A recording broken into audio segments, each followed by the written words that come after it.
সে কি করছে?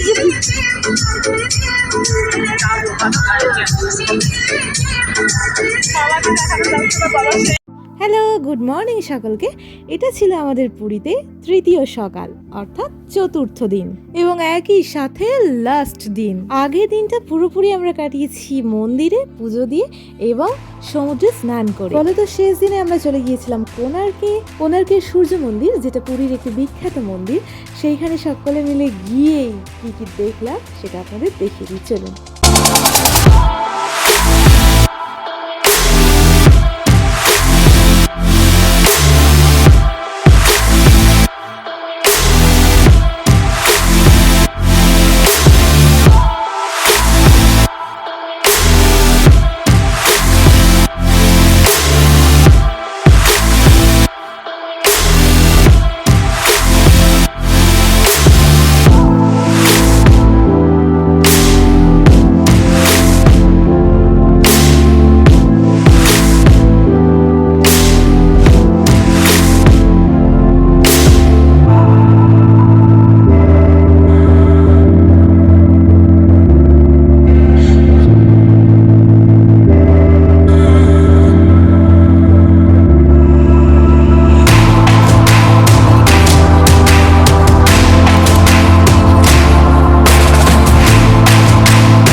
পরিবেশ তো দারুণ সুন্দর ছিল, কিন্তু আমাদের মনে ততক্ষণে একটু একটু করে উঁকি দিচ্ছিল মন খারাপ।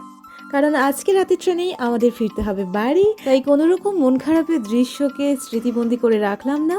আমরা 7:30 থেকে 8টার মধ্যে পৌঁছে গিয়েছিলাম স্টেশনে। আমাদের ট্রেন ছিল রাত্রি 9:05-এর পুরী দীঘা লোকাল। আমরা ট্রেনে ওঠার পরে খাওয়া দাওয়া সেরে নিয়ে একটু আধটু ঘুমিয়ে আর অনেকটা জেগে কাটিয়ে দিয়েছিলাম রাত্রিটা। একদম ভোরবেলা যখন কোলাঘাটে পৌঁছলাম তখন দেখলাম কোলাঘাটের বিখ্যাত সেই ফুলের হাট শুরু হয়ে গেছে। তো এভাবেই ফিরে এলাম আমরা বাড়ি। সো আমাদের পুরী ট্যুর ব্লগ শেষ হলো এখানেই। ফিরে আসছি অন্য কোনো দিন অন্য কোনো ব্লগে। ততক্ষণ সকলে খুব ভালো থাকবেন। জয় জগন্নাথ।